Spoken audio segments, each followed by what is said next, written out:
Okay. You mentioned his name earlier, but you also mentioned his name every time you and I have sat down and had a conversation. Ismael El Mayo Zambada Garcia. You told me he was the boss of bosses. El Chapo, who most of the world knows as the head of the Sinaloa Cartel, was nothing more. I believe your words was he's a clown.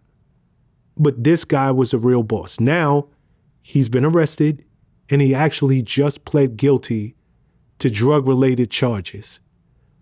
What's your thoughts on that? El Mayo Zambada was the boss of bosses. And he ran the biggest cartel empire in the history of drug enforcement. He is cooperating with the U.S. Or else I would think he would be facing maybe even the death penalty, because he is the most powerful drug lord, but yet he's not. I think he faced RICO and CCE charges, CCE, continual criminal enterprise charges, which don't carry a death penalty. So it tells me, and I suspect, and I don't know, that he is highly cooperating with the United States. And as I stated before, he has stated that he has paid off 7 past Mexican presidential administrations. That's 42 years, Shawn. And he's not a millionaire. He is a multi-billionaire. And there's 1,000 million and 1 billion. That's how much money the guy's worth.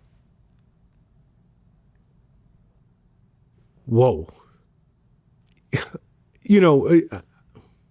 I'm actually very, very surprised to hear you say you believe he is cooperating. This man has, El Mayo is now in his 70s. He has ruled with an iron fist in the shadows. Most people didn't even know he existed. I remember hearing you say his name, and I actually had to go look him up because that was just not a name I was used to hearing. You heard about El Chapo, you heard about the Chapitos, but you never really heard about El Mayo.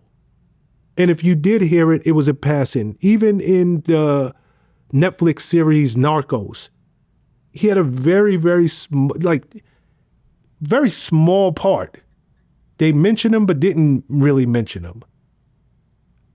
So are you surprised that him of all people would be cooperating?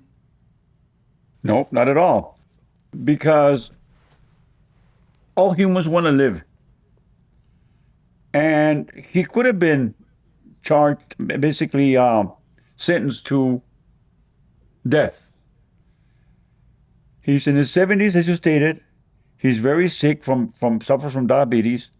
And he was tired of all the, and he stated himself, he was tired of all the pressure he was exposed to in Mexico, having to keep the government all paid up, paying everybody off.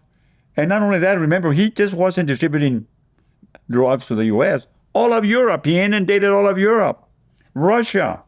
This guy was selling drugs to all kinds of countries and nations. He was huge, extremely huge. But you know what?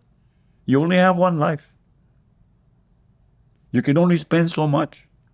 And when you're sick the way he was, how could he enjoy his money anymore?